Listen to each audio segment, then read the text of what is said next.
భూమికి బయట జీవం ఉందని అంటున్నారు. వాళ్ళు మనలాంటి వారు కాదు. ఒక వింత జీవరాశి. మనల్ని చూస్తూ, గమనిస్తూ ఎక్కడో అంతరిక్షంలో నుండి చూస్తుంది. ఇలాంటి జీవులను మనం ఏలియన్స్ అని అంటాం. అసలు ఏలియన్స్ ఉంటారా అని మనందరిలో ఒక సందేహం. విశ్వంలో కొన్ని కోట్ల నక్షత్రాలు, వాటి చుట్టూ తిరిగే లక్షల గ్రహాలు ఉన్నాయి. ఈ గ్రహాలలో కొన్ని భూమి లాంటి వాతావరణం కలిగి ఉండవచ్చు. శాస్త్రవేత్తల అభిప్రాయం ప్రకారం జీవం ఉండే అవకాశం చాలా ఎక్కువ.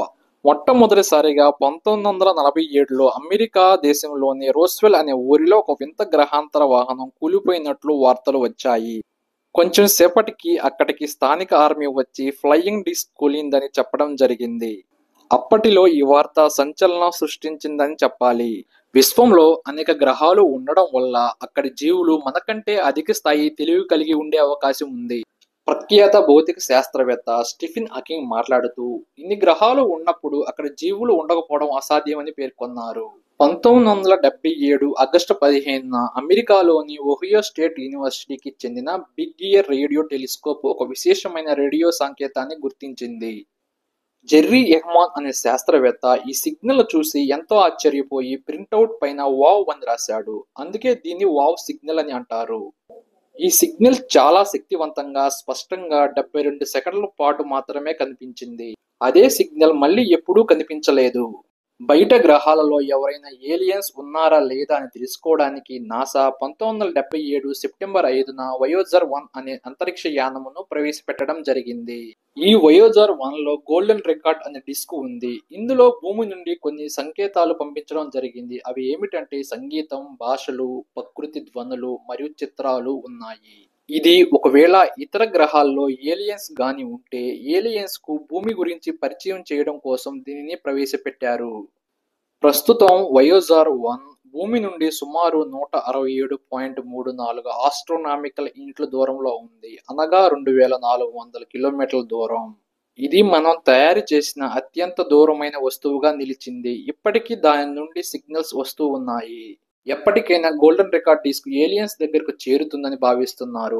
ఏలియన్స్ అర్థం చేసుకునేలా కొన్ని సిగ్నల్స్, కొన్ని అర్థమయ్యే బొమ్మలు, ఒకవేళ అర్థం కాకపోతే ఆ డిస్క్ ని ఎలా ప్లే చేయాలని కూడా కోడ్ రాశారు. ఇది ఏలియన్స్ దగ్గరకు చేరి వాళ్లకు మనం పంపినది అర్థమయ్యి వాళ్లకు మనం ఉన్నామని తెలిసి వాళ్ళ దగ్గర నుంచి రిప్లై రావడానికి కొన్ని వేల సంవత్సరాలు పడుతుందని నిపుణులు అంచనా వేస్తున్నారు. అదే విధంగా 2017 సంవత్సరంలో ఓమువా అనే అంతరిక్ష వస్తువు మన సౌర కుటుంబంలోకి ప్రవేశించడం జరిగింది. ఇది ఏలియన్స్ టెక్నాలజీ నుండి వచ్చిన కృత్రిమ ఉత్పత్తి అయి ఉండే అవకాశం ఉంది. అంటే ఏలియన్స్ సోలార్ సెయిల్ లేదా వారు పంపిన నిఘా ఉపగ్రహం అని హార్వర్డ్ విశ్వవిద్యాలయ శాస్త్రవేత్త అవిలోప్ అన్నారు. ఈ ఓమువామువా ఆకారం చాలా వింతగా ఉంది. ఇది సిగరెట్ ఆకారంలో లేదా కీచుడ్ చిప్ లా ఉండేలా దాదాపు 800 మీటర్ల పొడవు, 80 మీటర్ల వెడల్పు ఉంది. ఇది అత్యంత వేగంగా తిరుగుతుండడమే కాకుండా దాని దిశలోనే వేగంగా ప్రయాణిస్తుంది. ఇది సౌర గ్రహాల గతి కంటే చాలా వేగం. ఇందులో ఆసక్తికరమైన అంశం ఏంటంటే ఇది ఇంతకు ముందు మనం చూసిన ఏ వస్తువుతోనూ పోలిక లేదు. ఇది స్పిన్ అవుతూ ఒక ప్రత్యేక దిశలో వేగంగా తిరుగుతుంది. ఇది గ్రహాంత జీవులు పంపిన ఆబ్జెక్ట్ కావచ్చని కొంతమంది శాస్త్రవేత్తలు భావించారు. ఒకవేళ ఏలియన్స్ నిజంగా ఉంటే దానికి సంబంధించి చాలా ఆసక్తికరమైన విషయాలు మరియు పరిణామాలు ఉండవచ్చు. మనం ఇప్పటి వరకు భూమి మీద ఉన్న జీవులే విశ్వంలో ఉన్న ఏకైక జీవులమని భావించాం. కానీ ఏలియన్స్ ఉన్నారంటే ఈ విశ్వంలో జీవం మరెక్కడైనా అభివృద్ధి చెందే అవకాశం ఉందని భావించవచ్చు. ఏలియన్స్ మనకంటే ఉన్నత సాంకేతికత కలిగి ఉండవచ్చు. వారు ఇంటెలిజెంట్ రోబోట్స్, స్పేస్ షిప్స్ లేదా మనకు అర్థం కాని రూపాల్లో ఉండవచ్చు. అంటే మన భాష, శరీరం, ఆహారం, మన భావోద్వేగాలు వాళ్లకు ఉండకపోవచ్చు. ఒకవేళ ఏలియన్స్ గాని ఉంటే భూమి మీదకు 2 రకాలుగా రావచ్చు. ఒకటి శాంతియుతంగా, 2 ఆక్రమణ చేయడానికి. శాంతియుతంగా వస్తే మానవునితో సంభాషించడానికి ప్రయత్నించవచ్చు. మానవ జ్ఞానాన్ని, సాంకేతికతను అభివృద్ధి చేయడానికి సహాయపడవచ్చు. ఒక కొత్త స్నేహం మొదలవుతుంది.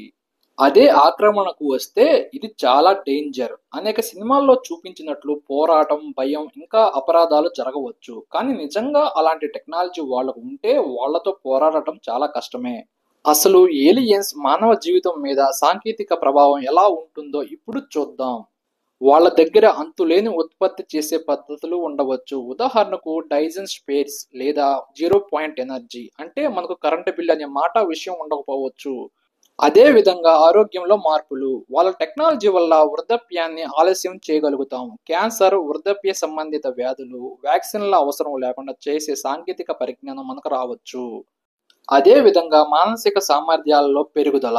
ఏలియన్స్ టెక్నాలజీతో మన మెదడు ఎన్హాన్స్ చేయడం, నేరుగా కంప్యూటర్‌కి కనెక్ట్ అవ్వడం సాధ్యమవుతుంది. నోటి మాటల బదులు టెలిపతి ఆలోచనల ద్వారానే కమ్యూనికేషన్ మొదలవుతుంది. నెక్స్ట్ ఇంటర్నెట్ విషయానికొస్తే ఏలియన్స్ టెక్నాలజీతో మనం గ్లోబల్ కాదు గెలాక్టిక్ ఇంటర్నెట్‌ను ఉపయోగించుకోవచ్చు. ఇన్ఫర్మేషన్ ఇన్‌స్టాంట్‌గా మెదడులోకి డౌన్‌లోడ్ చేసుకోవచ్చు. ఇది ఒక క్లిక్ కాదు, ఒక ఆలోచనతో సాధ్యమవుతుంది. ఇక ఇంటి పరంగా చూస్తే మన ఇళ్ళు సొంతంగా ఆలోచించే స్థాయికి చేరుతాయి. ఇంటి గోడలే ఆరోగ్యాన్ని ట్రాక్ చేయడమే కాకుండా భవిష్యత్తు చెబుతాయి. ఉద్యోగాలు, స్కూల్సు, ఫ్రెండ్సు అన్నీ ఇంట్లో నుండే అంతరిక్ష స్థాయిలో చేయొచ్చు. ఏలియన్స్ టెక్నాలజీని మనుషులు యుద్ధం, ఆధిపత్యం కోసం వాడితే అది మానవుని ధ్వంసానికి దారితీసే ప్రమాదం కూడా ఉంది. అందుకే సాంకేతిక విజ్ఞానం ఎంత ఉన్నతమైనదైనా ఎవరు వాడుతున్నారు, ఎందుకు వాడుతున్నారు అనేది కీలకం. అదే విధంగా భవిష్యత్తులో మనం నిజంగా ఏలియన్స్ జీవులను కనుగొనవచ్చు. అది మానవ చరిత్రలో అతిపెద్ద మలుపు అవుతుంది. ఏలియన్స్ శాంతియుతంగా ఉన్నా, శత్రువులుగా ఉన్నా మన పరిజ్ఞానాన్ని విస్తరించడంలో వారు ఒక మైలురాయి అవుతారు. కాబట్టి ఏలియన్స్ అంటే భయం కాదు, అన్వేషణ. ఏలియన్స్ అంటే యుద్ధం కాదు, అవగాహన. వారి వల్ల మానవ జాతికి భవిష్యత్తు మారవచ్చు. ఇది చూశారుగా. ఇలాంటి మరెన్నో వీడియోస్ కోసం నా ఛానల్‌ను సబ్స్క్రైబ్ చేసుకోండి. వీడియో నచ్చితే లైక్ కొట్టండి, కుదిరితే షేర్ చేయండి. మరొక మంచి వీడియోతో మీ ముందు ఉంటాను. Thank you.